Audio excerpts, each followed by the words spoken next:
All right. We'll do old school. All right. So, what information will let us know if we are going in the right direction? Okay. So, we're going to talk about that. The righteous and the unrighteous. The mark of the beast allows the unrighteous to eat. How will the righteous eat?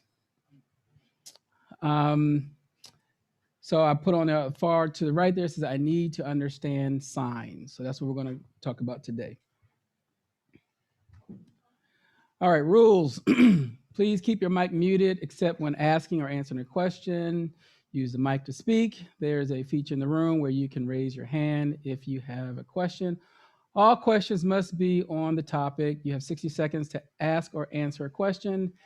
If you pass your 60-second window, your mic will be muted for you. These rules are due to time and the recordings of the lessons. They are live teaching, so must give the Moreh enough time to complete the lesson. At the bottom? Yeah, I mean, I can do this here, but.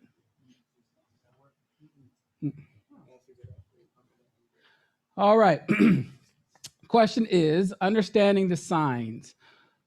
So first we will look at timing. So that picture, I got it nice and blurred out. Does anyone know what that picture is? Fig tree. Fig tree, right? Brown fig. All right. All right. So Matthew chapter 24, verse 3 says, and as it said upon the Mount of Olives, and the Talmudim or the disciples came unto him privately, saying, tell us, when shall these things be, and what shall be the sign of your coming and of the end of the world? So those are the two questions that they're asking, right? Same question we probably ask each other on a daily basis. Some of you guys believe y'all might have a direct connect. All right. Verse 32. Now learn a parable of the fig tree. When his branches is yet tender and put forth leaves, you know that the summer is nigh. So keep that in mind. So likewise, you, when you shall see all these things, know that it is near, even at the door. In the Greek, there's gates or entrances. Verily I say unto you, this generation shall not pass till all these things be fulfilled. Now, when it says this generation, he's not talking about the apostles. He's talking about this generation when this takes place. Is everyone with me? Okay. Then he says, heaven and earth shall pass away, but my word shall not pass away. It's interesting about how his word never passed away, but when you start sharing what he said and people try to compare what Shaul said, and somehow it just doesn't work for them. All right, anyway. So what does the parable of the fig tree mean? Everyone's read it, right? What's the parable of the fig tree mean? Coming of the end times. Okay, coming of the end times, sure. Okay, anyone else? I mean, when you fully read it, why use a fig tree? Why not use something else? Okay, all right, we'll go to the next arrow. All right, so let's start from the beginning. Bereshit or Genesis 3:7. He said, and the eyes of them both were open, and they knew that they were naked, and they sewed fig leaves together and made themselves aprons. So keep in mind what they used. Fig leaves, right? Okay, keep that in mind. 1 Kings 4:25 says, and Yahuwah and Israel dwelt safely, every man under his vine and under his fig tree, from Dan even to Beersheba, all the days of Shlomo or Solomon. Okay, so you see a fig tree. So you see fig leaves, you see fig tree. All right. Yirmiyahu 8:5 says, why then is this people of Jerusalem slidden back by a perpetual backsliding? They hold fast deceit, they refuse to return. So deceit, tell me what deceit is. You said you need a mic? Deceiving someone. Okay, so deceit is deceiving someone. Mike, you said, anyone? You need a mic, you said? Okay. Something is hidden and false. Something that's hidden and false. Okay. Mhm. I said, Oh, someone she doing came out of the someone car. wrong. Okay, she came out of SUV. All right, Slika. Ken, Somebody speaking half truth. half truth. Okay. All right, so let's look at something. Look at this. So the half truth is correct. I want you to see something here. So what does it say? Slacking. Remia means Slacking. What else? Looseness. Looseness, sloth, deceit, fraud, right? So we already know what deceit, fraud is, right? But question, slacking and looseness, how does that work? You let things slide. Maybe let things slide. You're not holding to the standard like you should. Some things you just kind of let, you look Okay. the other way. All right, so look, I want you to think about this looseness or slackness.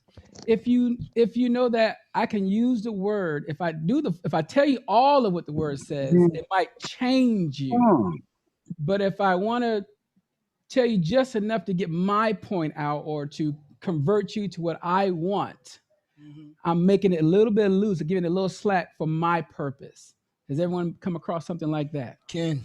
That you should not steal, right? But let's just say, well, technically what you can do is you can acquire it.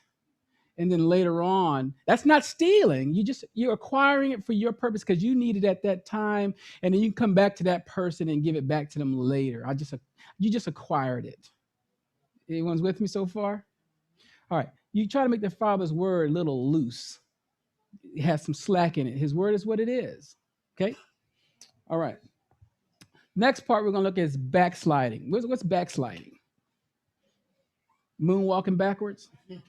Sliding backwards? Sin. Backsliding is basically when you start down a particular path and then you feel, well, maybe this is not for me, or maybe this is too hard.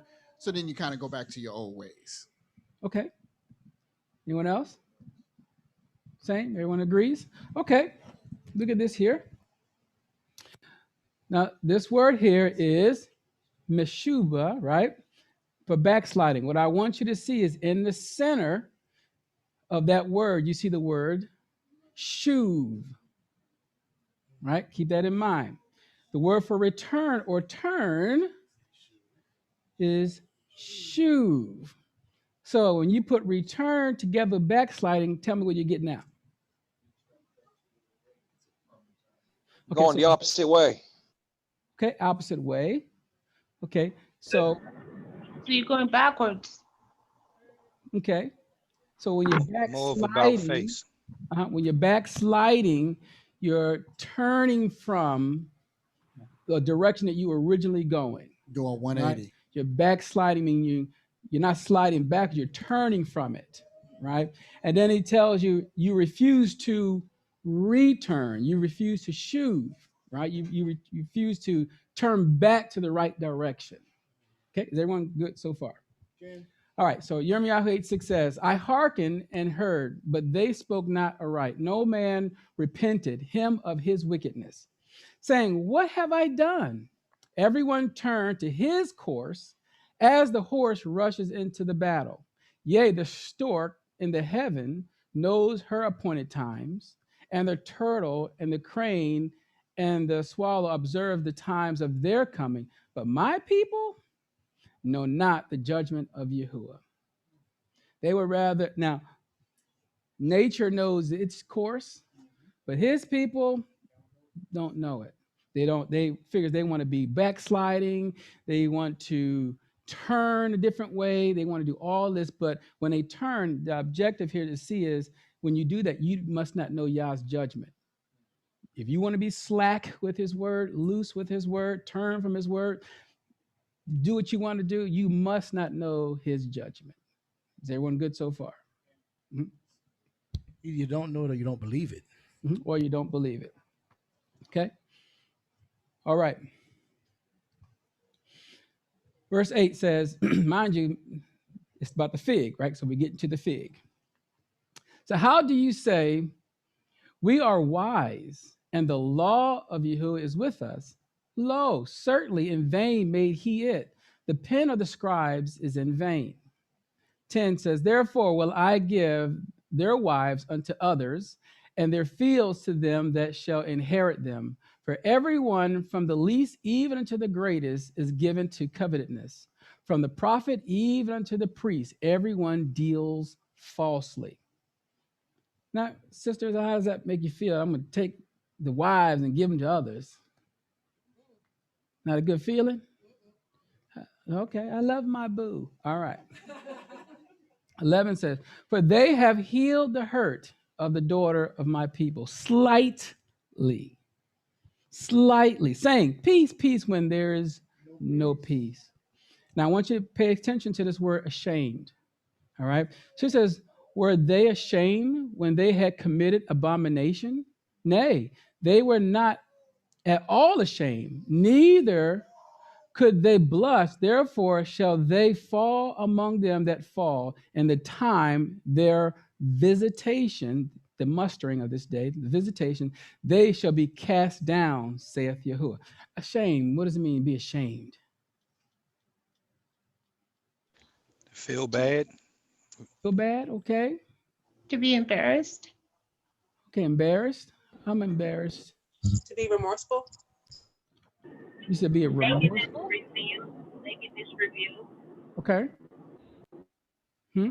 I couldn't hear you. What you say?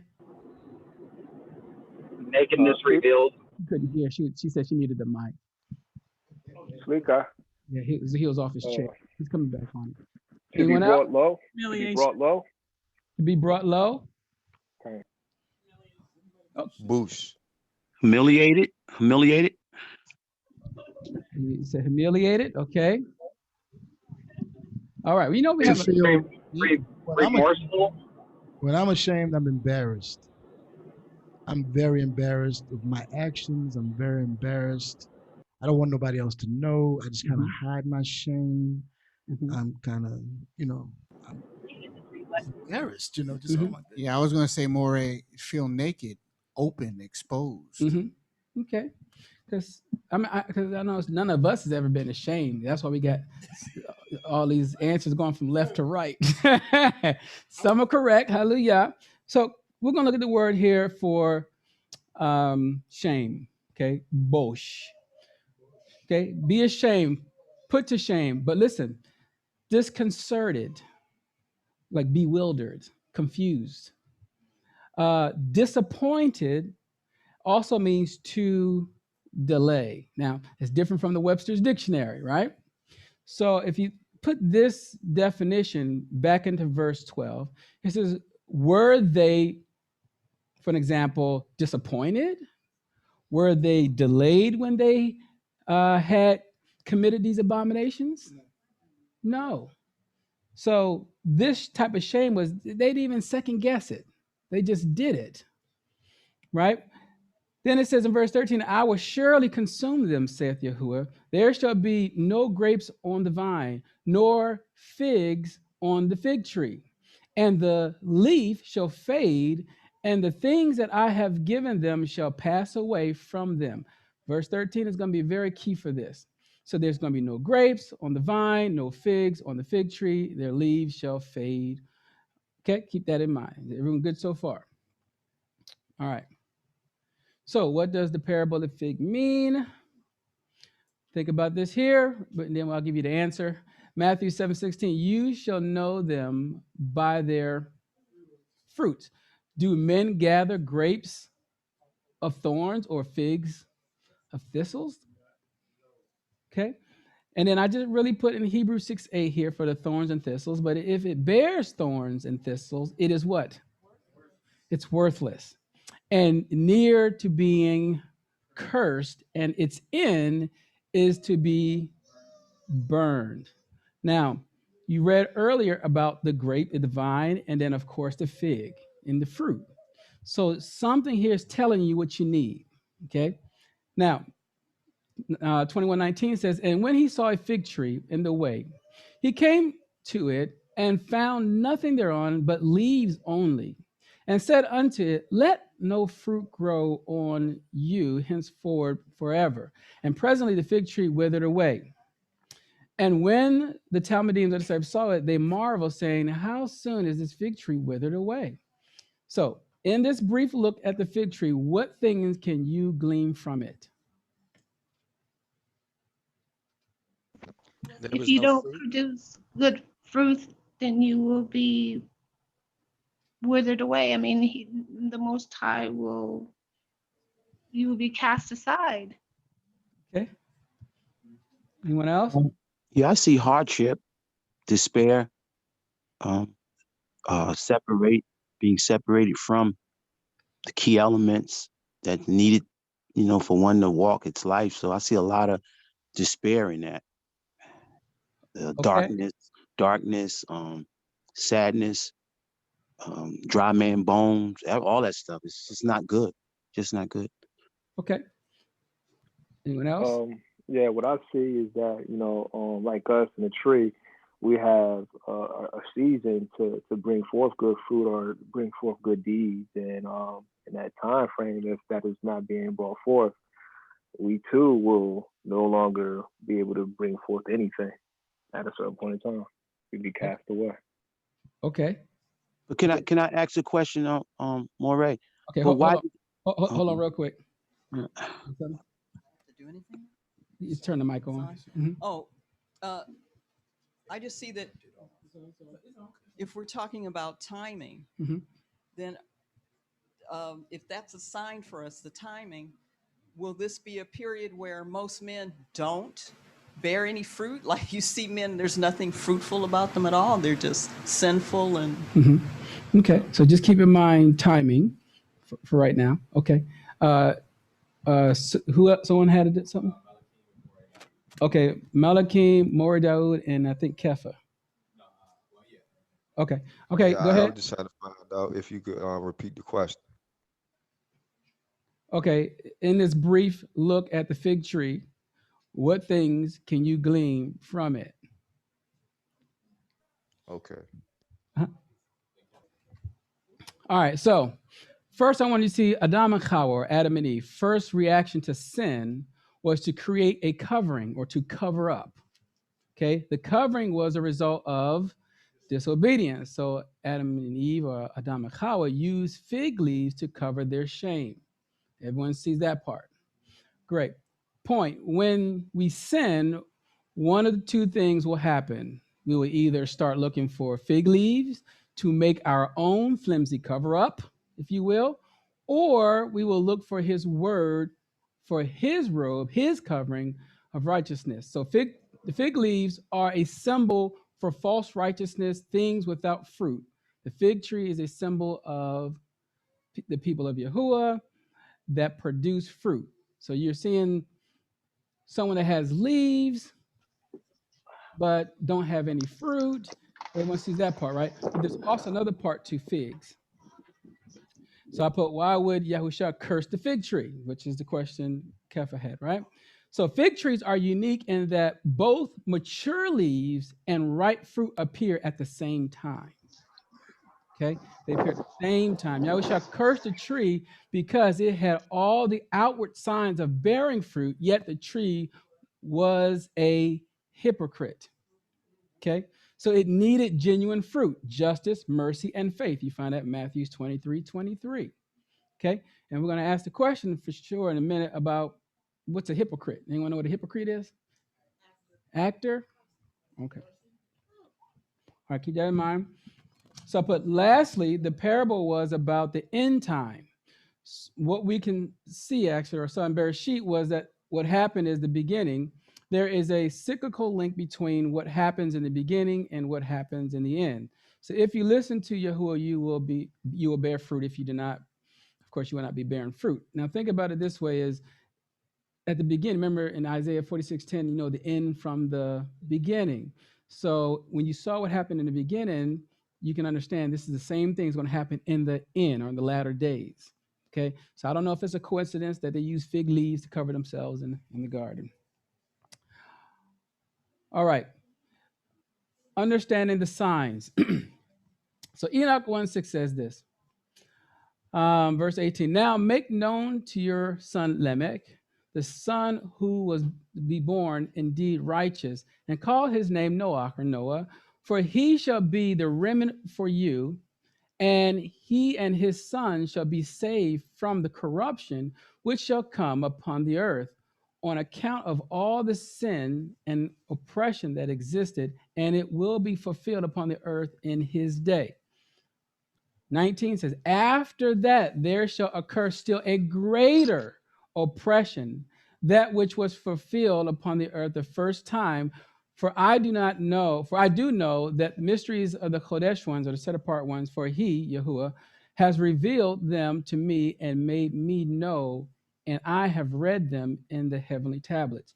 So in the days of Noah, because we're going to get to that in just a minute, notice what happened. Who was saved in this time?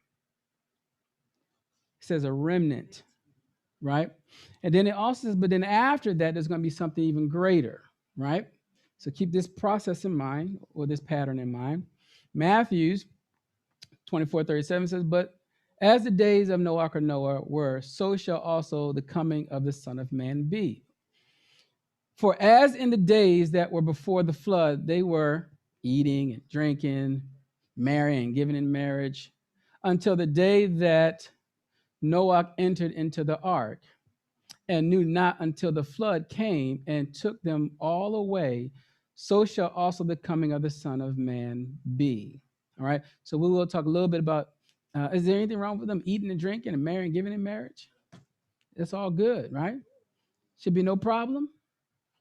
It's a warning over here, but it should be no problem. Oh, so there's something happening in the time of Noah that he's using this as a warning, right? Okay. All right. So I said, remember, we will know the season by the fig tree. The summer is nigh. Keep that in mind, because we got to talk about this summer is nigh. Eating and drinking, marrying, giving in marriage. We're going to talk about those two things. All right. The unrighteous. Bereshit 6:11. The earth also was corrupt before Elohim, and the earth was filled with violence. And Elohim looked upon the earth and beheld it was corrupt, for all flesh had corrupted his ways upon the earth. And Elohim said unto Noah, the end of all flesh is come before me, for the earth is filled with violence through them, and behold, I will destroy them with the earth. Now, mind you, this same process is going to happen again. Is it not feeling corruption is filling the earth again? Is all this stuff happening all over again? All right. Mm-hmm. Yeah, eating and drinking, right? 2 Peter 2:5 says, and he spared not the old world, but saved Noah, the eighth person, the preacher of righteousness, bringing into the flood upon the world of the wicked. So before we go back to Matthew's question here, the early question, but more of a statement is, notice what's happening. He saved Noah, which was the remnant, but he's going to be the preacher of righteousness. Now, this is going to be on a different scale, meaning it's not going to be no more by flood, but by fire. But who's going to wind up being the preachers of righteousness going forward? Okay, his remnant. All right, keep that in mind. All right, so we already read Matthew 24:38. So how will the unrighteous be able to eat and drink, marry and give in marriage? Excuse me, marry and given in marriage. How will they be doing that during this time period? They have the mark. Okay, so you're saying the unrighteous will be able to eat, drink, marry because they take the mark, right? What are they eating? What are they drinking? Whom they marry? Okay, well, we're going to see. We got to add another part to it, which is Lot, right? Because that's also in Luke. So for right now, how will the unrighteous be able to eat and drink, marry, and given in marriage? We would say he would have to have the mark, right? All right. Revelation 13:17 says, and that no man might buy or sell, buying and selling, keep this in mind, buying and selling, save he that had the mark or the name of the beast or the number of his name. So for them, they're going to be fine. So they think, right? All right. But you got to keep in mind, though, if they can do this, buying and selling and giving in marriage during this time of tribulation, then this tribulation is really going to come in a different way than we think. Because if you think of things as bomb and boom, bam, they're like, oh, I want to go eat and get married. No. So obviously something's going to happen. Okay. Keep that in mind. Matthew 24:45. The righteous now.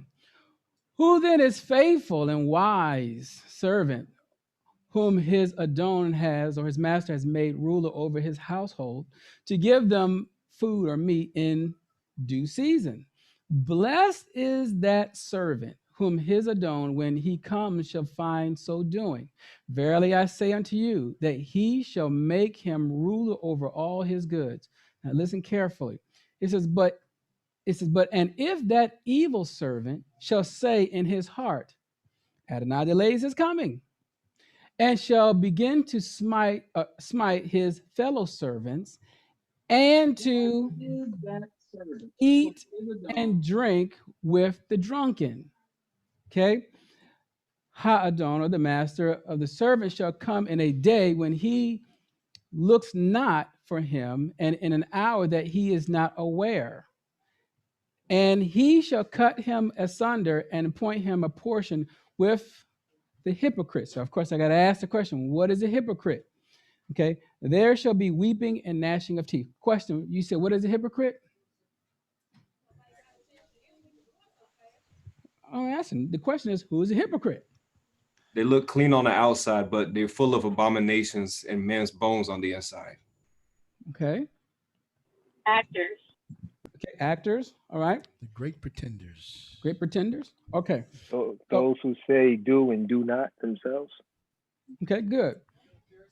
Those who act loosely. Huh? I couldn't hear you out. She downstairs. Huh? I said like some of the Pharisees. Okay, some of the Pharisees. All right. So, a person that rehearses, acts, and knows but doesn't believe. This is a hypocrite. So imagine if you say people are always like actors, right? They got a script. It doesn't mean that they believe the script. No. They can know the script, Yes. but they don't believe it. They become this actor. Is that with me so far? Can. All right, same principle here. He shall cut him asunder a point as a portion with the hypocrites, because they were his fellow servants. Mm-hmm. So a fellow servant would mean what? That they were servants of. They were his servants too. But he's not coming. He delayed his coming. Evil servants. So now all of a sudden he's going to somehow start mingling with who? The drunkards. The drunkards, right? So if he's mingling with the drunkards and eating and stuff with them, and how are they eating? Because they got the mark. They got the mark. So now this fellow servant is operating with the ones that have the mark. I got that hookup with that EBT. Yeah. The EBT card, huh? They're using it now. All right. Now, I'm not saying the EBT card is the mark for those that might be on there. What are you trying to say? I'm joking. All right. I mean, you know, It'll come at a time. All right. So now, the wise servant will be given food in due season. Okay. The wise will be given food in due season. He will make him ruler over all his goods. However, listen to the warning. Don't be caught eating and drinking with the fellow servant that becomes wicked. Okay. He did not endure. Time was too long for him. This is he delays his coming. So what winds up happening, he starts to do something. If you follow this, the very next chapter, 25, is about what? The 5 foolish, the 5 wise. One is wise and waiting, the other one. Okay, great. So we're not going to talk about that today, but just understand that they all go together. All right. So the wicked servant, why did the servant say he delays his coming?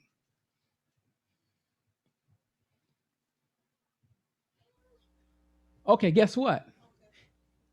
It was right there in front of you guys the whole time. Because he missed the sign. Just like y'all did. The sign was right there. It's right here in the center. All right. Yeah, he missed the sign when he is eating and drinking. Could this servant become subjected to the mark? Okay. Yep. Okay, Eris. Shalom, shalom. Hola. ¿Me pueden escuchar? Ken, Hola. you're here? Ken, sure. Okay. I can hear you. What you say is very interesting because in the 1st of Corinthians chapter 5, verse 11 say, but now I have written unto you not to keep company, if any man that is called a brother be a fornicator, or covetous, or idolater, or a railer, or a drunkard, or a extortionate, with such one no one with such and one not no to it. It's like he's saying that if a person is a brother but he's being a drunkard all this stuff, we are supposed to not even sit with them and eat together. Right. Mm-hmm. Okay. Malakim. Oh, Malakim had a question? Yeah, Key, on that current slide, the word delay, does that represent Bush? You said there's no, not in this particular context, but I got you saying like in the delay sense of Bush as in the not I can't say the hypocrite, but this delay basically is him. It's taken too long. In the Greek version here, it's taken too long. So because he's taken too long, he's delaying. Then he now starts to mingle with others. He didn't endure. I'm with you, Aki. Mm-hmm. Okay, someone else had a question? Michael. Never mind. Okay. Okay, Joseph, you had a question? No, you actually just answered it. Okay. All right. All right, so remember the marriage and giving in marriage. Let's look at another passage. Marriage and giving in marriage. Because I thought it was okay to marry and everything. You know what it said? Depends on what you who married who. Okay. All right. So before we do that, Luke 17 says, 27 says, they did eat, they drank, they married wives, they were given in marriage until the day that Noah entered into the ark and the flood came and destroyed them all. Likewise, just as it was in the days of Lot, they were eating and drinking, buying and selling. Now, remember the buying, selling that we saw in Revelations and Matthew? Okay, great. Planting and building. But the same day that Lot technically went out of Sodom or Sodom, it rained fire and brimstone from Shemaim from heaven and destroyed them all. Even thus shall it be in the days when the Son of Man is revealed. So does that give me an example that even in the days of Lot, this world is going to be burned with the fervent heat, and Sodom was an example of what's going to happen in the latter days? All right, so all of this is going on during the Great Tribulation. If you are in this system, it will seem normal to you. However, the one paying attention to the signs, this day will not take them as a thief in the night. You got to be paying attention to the signs, right? We don't know the day or the hour, but those that are married and given in marriage, that's why I say it can't be at this time where things are blowing up over your head. And it's got to be a time in this tribulation period that he's doing some internal work, meaning he's fixing his house during this time, this tribulation, which we'll see what that means as we go further. All right. Could these marriages resemble three types? Now, I'm giving you three types. Most people will agree with three. Some will agree with 2 out of 3. Okay, so let me share what they are. So in Bereshit, in Genesis, we're talking about the sons of Elohim, right? So what it says there is that the sons of Elohim saw the daughters of men, that they were fair. And they took them wives of all which they chose. Of course, sons of Elohim, you can find Ayob or Job, 1:6, 2:1, 38, verse 7. Now, if you think about this here, and if you believe in the book of Enoch, it tells you that these sons of Elohim were fallen messengers, right? And these fallen messengers went into the daughters of men, and they had these giants, right? Nephilims. Does everyone understand that story? Okay.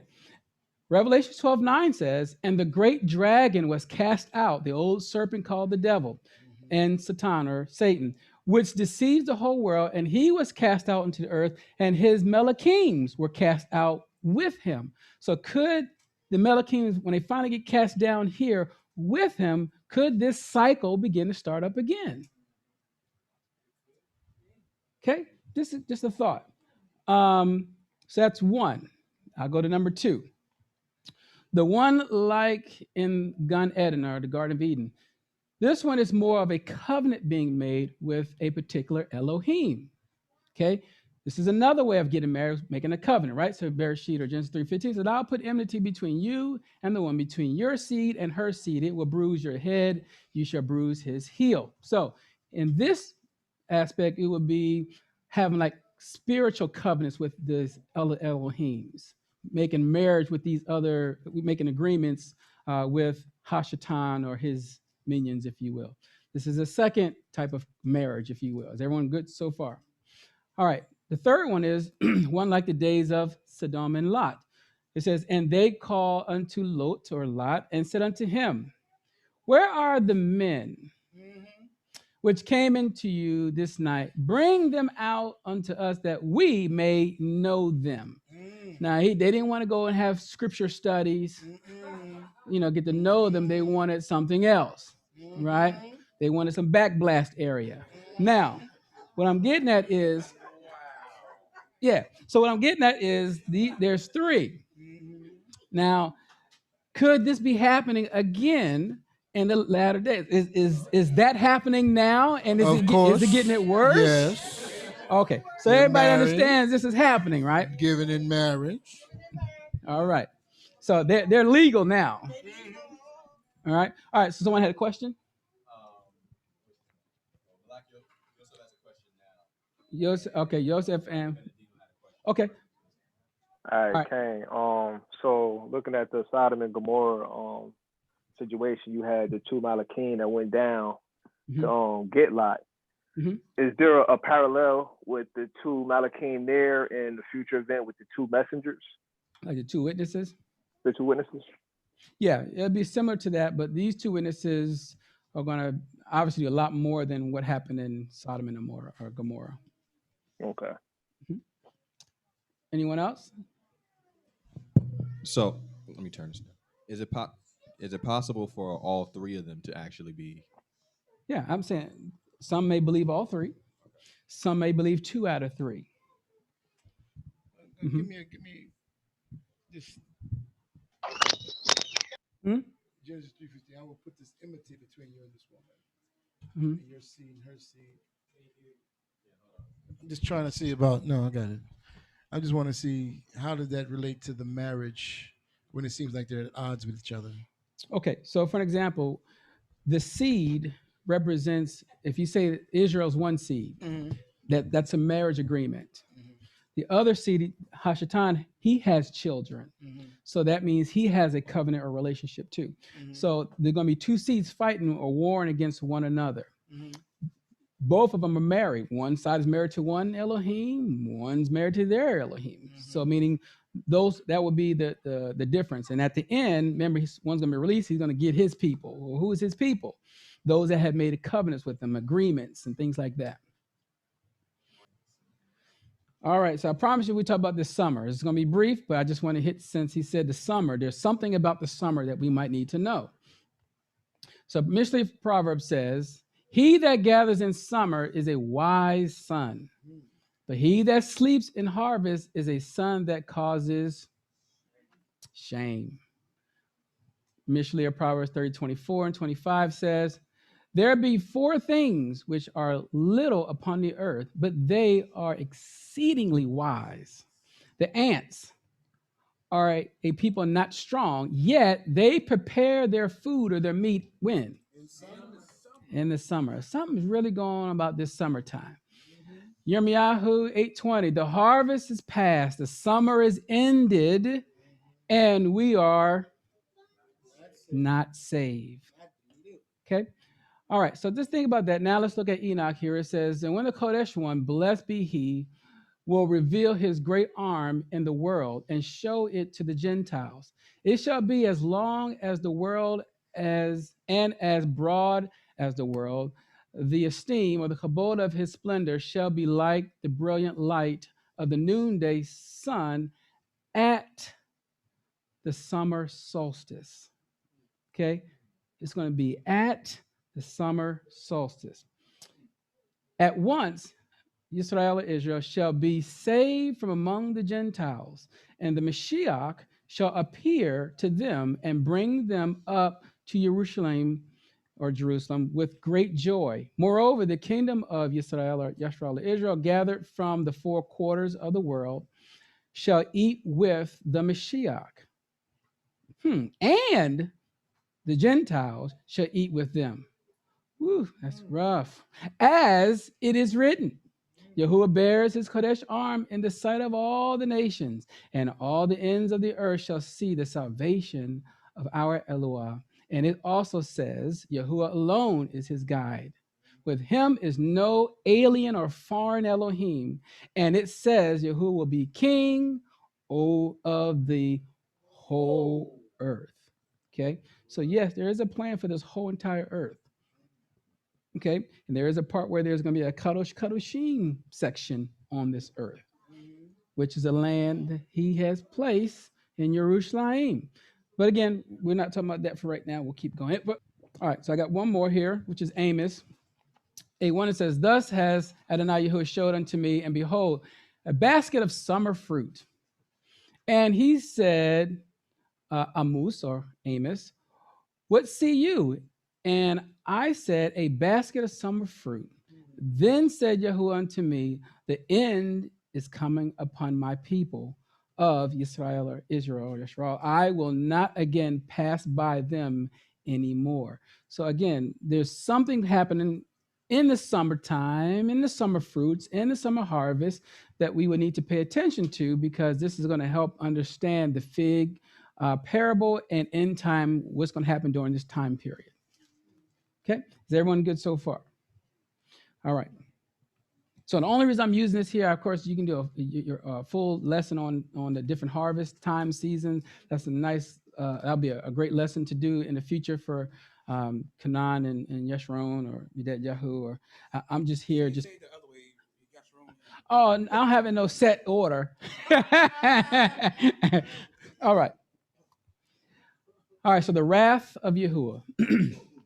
Romans 2:5 and verse 6 says, "But after your hardness and your unrepentant heart, treasures up unto yourself wrath against the day of wrath and revelation of the righteous judgment of Yahuwah, who will render to every man according to his deeds." Okay, so you know what he's going to do. But the wrath of Yahuwah is what I'm really after here, right? So how long is the wrath of Elohim? Or how long is the wrath of Yahuwah? How long is that? Anyone? Has anyone read that he has a wrath? Okay, great. So I know we got some readers. Have we studied out how about this wrath, how long it is? Is it 3.5 years? That's a good guess. Yeah. Anyone else? I'm specifically talking about his wrath. Within the 3.5 years, it would not be a wrath within the 3.5 years. So, okay. That's what I'm asking. I'm asking, how long is the wrath of Elohim? 1,000 years? Slikha? 1,000 years? 1,000 years? Wow, that's a long. It's a scripture that says it is appointed unto man once to die, after death, the judgment. Okay, but we need the wrath of Elohim. Okay, Iris, you had something? One day. My opinion is the wrath is gonna be just 1 minute. It's just a little moment of time, because the Heavenly Father is great in mercy, but he's short in anger. So his anger is gonna be very, very, very short. It's like can just be a minute. Okay, so you looking at that lightning bolt, and that thing came down in just 1 minute, boom, and that's a wrap. I say 1 day as well. Okay, all right, so let's read it. Isaiah 34:8 first. We'll start there. It says, "For it is the day of Yahuwah's vengeance, and a year of recompense," or reward, "for the controversy of Sion," right? So I want you to keep Sion in mind. That's why I highlighted that one in yellow, because you're going to see that later. But for right now, a year of recompenses. Okay? Keep that in mind. shalomim, as you see the root word of shalom. So it's going to be one way for one and different for another. So keep that in mind. Number 2. 63:4 says, "For the day of vengeance is in my heart, and the year of my redeemed is come." Keep this in mind. 61:2 says, "To proclaim the acceptable," and I want you guys to, if you're writing down Ratzon, I want you to get this acceptable down, write that down. It's an acceptable year of Yahuwah and the day of vengeance of our Elohim to comfort all that mourn. Okay, how are we doing so far? Okay, all right.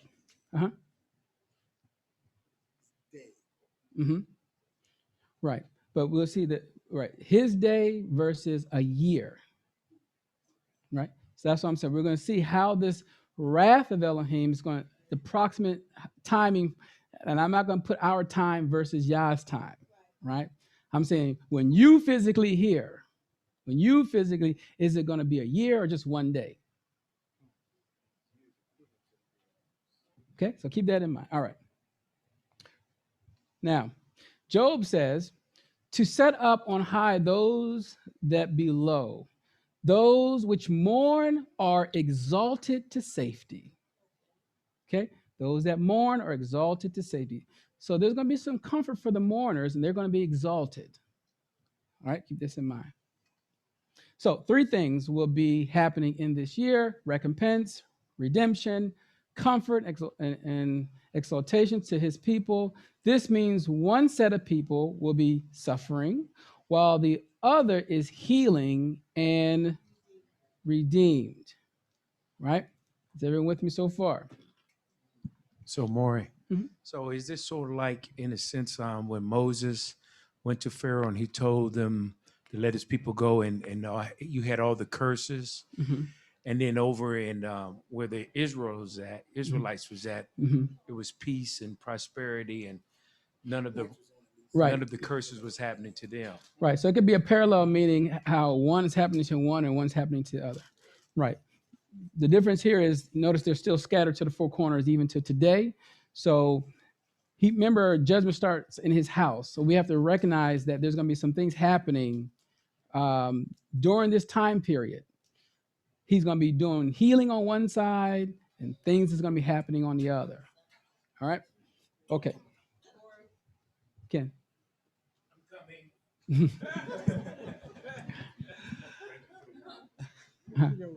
So I was just going to say, so that means that this is before the 4 corners of the earth come back together, 2 sticks become one, all that stuff. This is before that happens. Right. This is the process, and it's happening.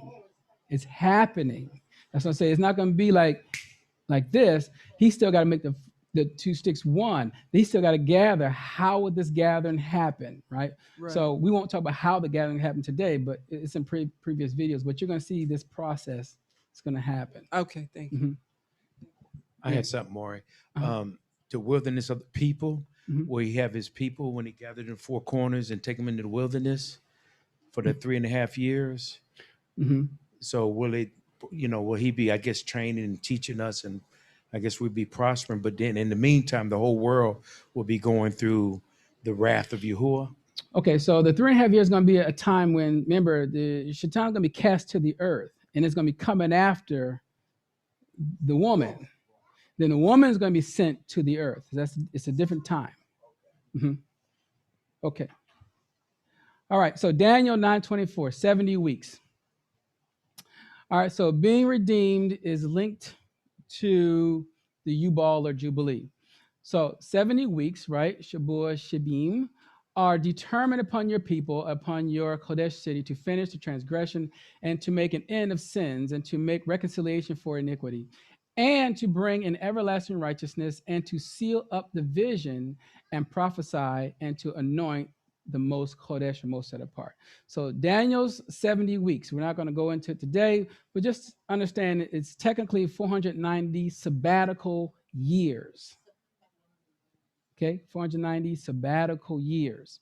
Daniel 9:27 says, "And he shall confirm the covenant with many for 1 week right? Now, that 1 week is 7 years, right? The 1 week is 7 years.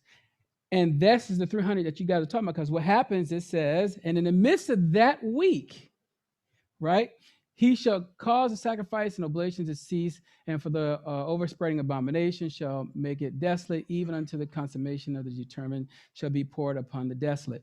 So what I'm getting at here is, in that sabbatical year, he's being cut off. And remember, he was proclaiming the release when he came, if you guys remember the story in Luke. All right, and then there's a cutoff. So now you're going to see, as this progressed, there's going to be a year within this, the remaining 3.5 years that we're thinking about. There's a year in there that something is going to happen in his vengeance. Not too many people want to let his people go.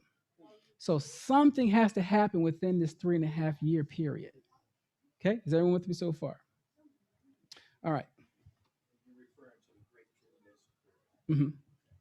So all 70 weeks are sabbatical cycles of rest, which are linked to the weekly Shabbat, right? We'll read it in just a minute. These are 7-year cycles. They are also tied to the Yubal or Jubilee and the day of redemption. What is the point of the Jubilee? For him to redeem you. So I'm telling you, you're seeing this day of vengeance, and he talks about this, the ones that we have already read about recompense and reward and redemption. This is during this time period, okay?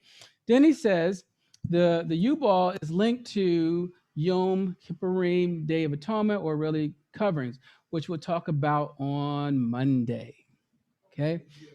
I know we would like to talk about it right now, but unfortunately, we don't have the time.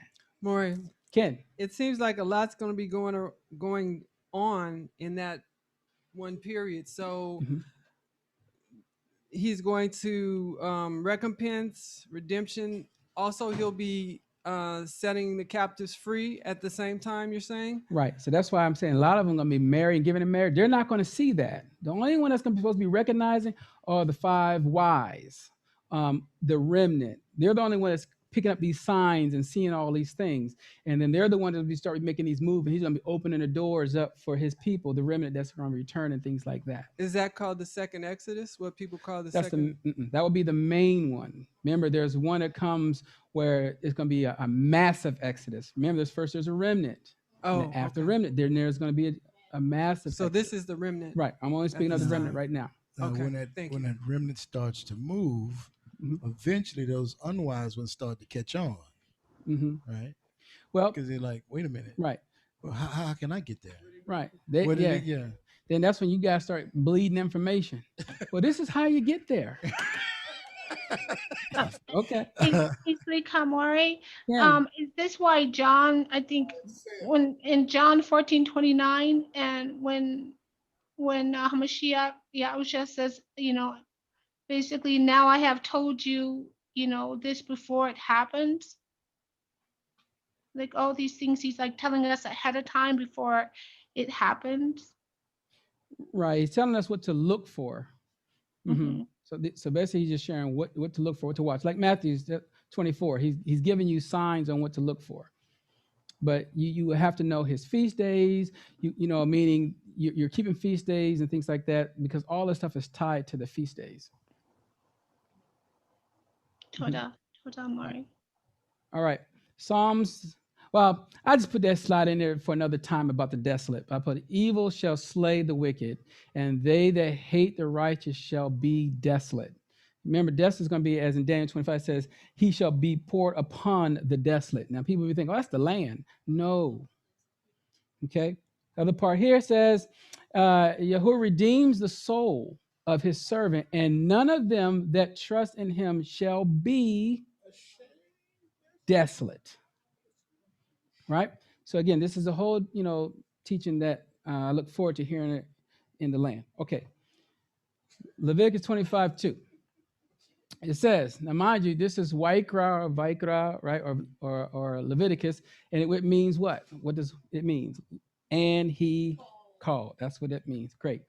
All right, so 25:2 says, speak unto the children of Israel and say unto them, when you come into the land which I give you, then shall the land keep a Shabbat unto Yahuwah.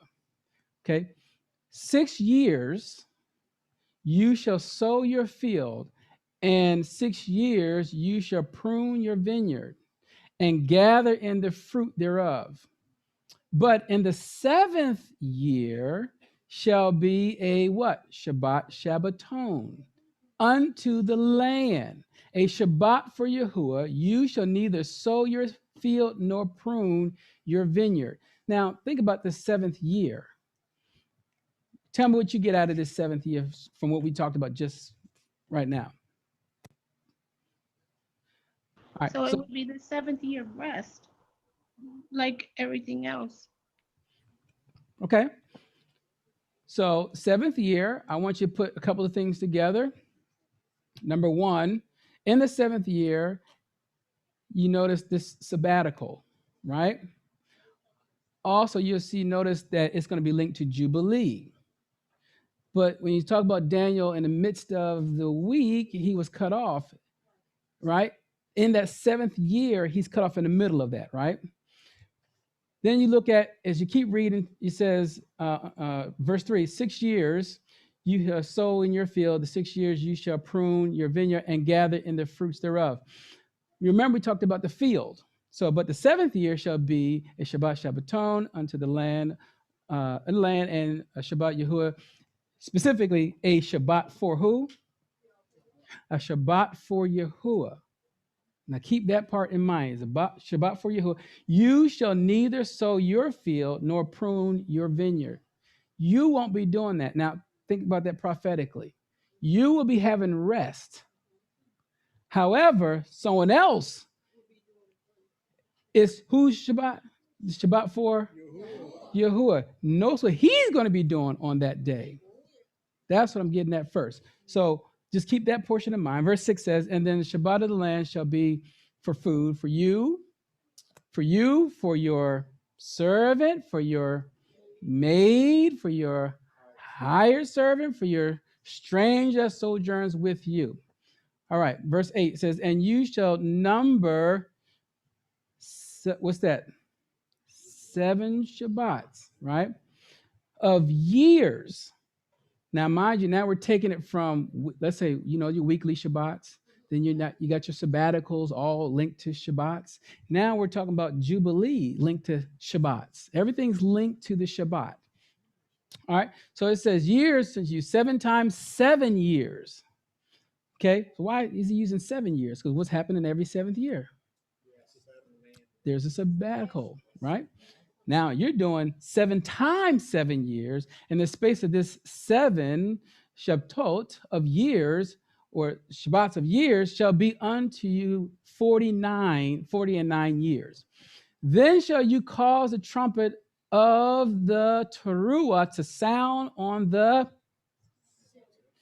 10th day of the 7th month. What is that day? What day is that? Yom Kippur. See? Bayom HaKippurim, right? This is what they call the Day of Atonement. So now the Jubilee is linked to the Day of Atonement? Absolutely. It says, shall you make the trumpet sound throughout all of your land? It says, you shall set apart a common cause Chodeshim, the 50th year, and proclaim liberty throughout the land until all the inhabitants thereof. It shall be a Yubel or Jubilee unto you, and you shall return every man unto his possession, and you shall return every man unto his family. This is the time where everything is going to be returned. That means if we belong to Yah and his family, we also will be returned at this time. The land that has been taken will be returned to him. He will take that land back. Okay, so that's what I'm saying. All of this is set up in a certain time frame. Okay, is everyone good so far? All right, we'll keep going. So, Moreh, is that a good possibility of the time of Mashiach coming back? At this point, it'll be towards the end. Yeah, it'll be towards the end. Okay. All right. Who is doing the tilling and the reaping? Malachim. At this time. Malachim? Well, and the Jubilees and the Sabbaticals. Who's doing it then? You, me, right? So in other words, in their day, they are farmers. Let's just take it from its shoresh, its root, or its bottom here. Normally they'd be working in their fields for 6 years, and then the 7th year they get a chance to rest, right? Yes. All right, then we take it to the next level and say that spiritually, you're going to see a 6 year or 6,000 years of working in this field. The field is the world, what we'll read in just a minute. And then the 7th year, or the 7,000th year, if you will, is a rest. Is everyone familiar with this? Okay, great. Speaker. Ken. During that resting of the land, when it's saying no sowing and pruning, are they allowed to pluck the fruit off of anything? Can they eat the fruit, or they just got to let it just grow wild and don't even touch it? Right, but look what it says here. It says, verse 3, it says, 6 years you shall sow your field, and 6 years you shall prune your vineyard and gather the fruits thereof. But the 7th year, the Shabbat Shabbaton unto the land, a Shabbat for Yahuwah, you shall neither sow for your field nor prune your vineyard, right? Then it says, and the Shabbat of the land shall be food for you, for you, for your servant, for your maid, for your hired servant, for the stranger that sojourns with you. I know you're asleep, Aki. Don't you worry. We're almost done. All right. We are in this field, which is the world. Okay. We are to harvest souls for the Creator. When we get our rest, someone else or something else will be taken over to do the tilling and the reaping in the field, in the world. Okay. Another way of viewing this is 6 years of sowing, and the harvest will be from his seed or his people. The Creator and his other sons, if you will be doing it on the 7th year. This gives us our rest and our redemption. All right. Everyone's familiar with Matthews. It says, let both grow together until the harvest. And at the time of the harvest, I will say to the reapers, gather you together first to tares and bind them in bundles to burn them. But gather the wheat into my barn. They're going into his house. The field is the world. The good seed are the children of the kingdom. But the tares are the children of the wicked. The enemy that sowed them is the devil. The harvest is the end of the world, and the reapers are the Melachim. Okay. Now, Revelation 14:15, it says, and another Malach came out of the temple, crying with a loud voice to him that sat on the cloud, thrust in your sickle and reap, for the time is come for you to reap, for the harvest of the earth is ripe. So why is he using, if you understand sabbatical years and resting and fields, and you start to see there's a picture that we can get from all of this. We see a timeline coming into play. Is everyone good so far? Okay, all right, we'll keep going on. Acceptable day. Remember I told you highlight that acceptable day. Remember that? All right, so Shemot, or Exodus 28:36 through 38 says, and you shall make a plate of pure gold and engrave upon it like the engraving of a signet, and on it says Kodesh Yahuwah on it. And it says, and you shall put it on a blue lace, that it might be upon the mitre, upon the forefront of the mitre it shall be.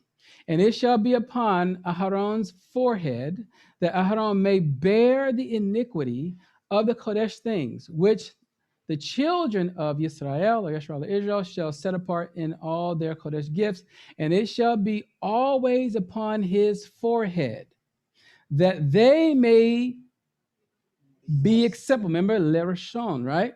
Lerashon, before Yahuwah. I said, so could this plate that is to be on the forehead of the priest, so that they might be acceptable before Yahuwah, be a parallel for the mark on the forehead of all 144,000, making them priests or likened to priests?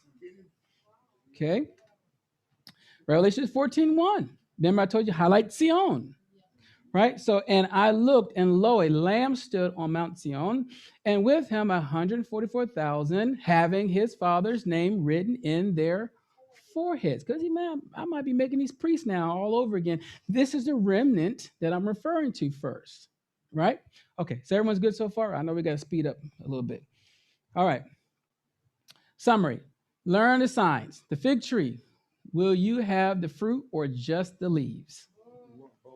Okay. Yeah, well, they got to check though. Some people may have the leaves, but that fruit just ain't happening. Mm-hmm. Food in due season. Will you be fine with the way Yahuwah will feed you in these days? Or will you seek comfort and take the mark? Now, remember how he fed Israel when they came out of Mitzrayim. Were they not grumbling and acting a little funny? They were thinking about what they got back in Mitzrayim. Oh, we had the leeks. We had all the melons, So that's like we can get the mark and we can get all the leeks in the melon. Think about this parallel. Oh, you just get that hookup and my friend with the mark go in there and get it. Yeah, well, you got the mark, buddy. Yeah, you got the mark. My neighbor, hey, when you go in the store, can you get this for me? All right. Okay. In the year of Yahuwah's wrath, 3 things will take place: recompense, redemption, comfort, exaltation to his people. Who has a question? Okay. Those that have a question? Isha, can you hear me better? Ken, Okay. So then how do, I don't know if I missed it because we were going in and out, but so then how do we bear fruit? Really quick before I go into my second part of my question then. Okay, well, the word is how we bear fruit. The word would teach us how to bear fruit. His word is technically us walking out what the word tells us. We are bearing the fruit. Okay, so then those who don't bear fruit, those who don't walk according to the word, will not receive the mark.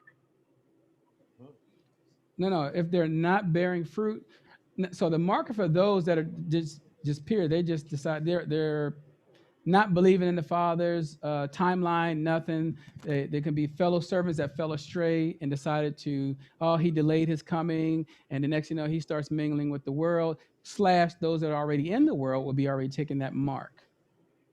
Okay.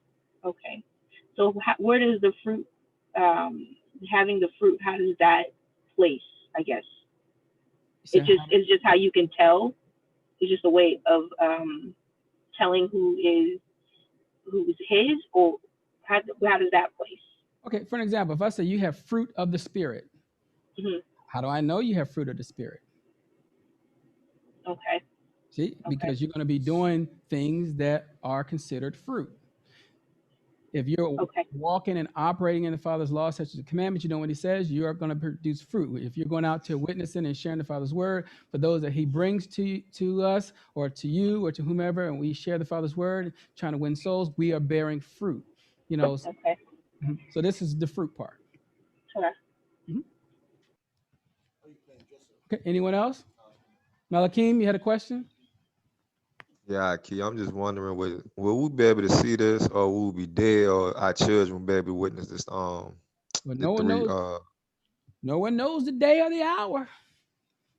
Okay. But it says that generation will know. So that's how we will know when the things start to happen, because it could be us. I mean, we're starting to see a lot of these signs, but it could be the next generation or it could be ours. No one knows the day or the hour. Okay.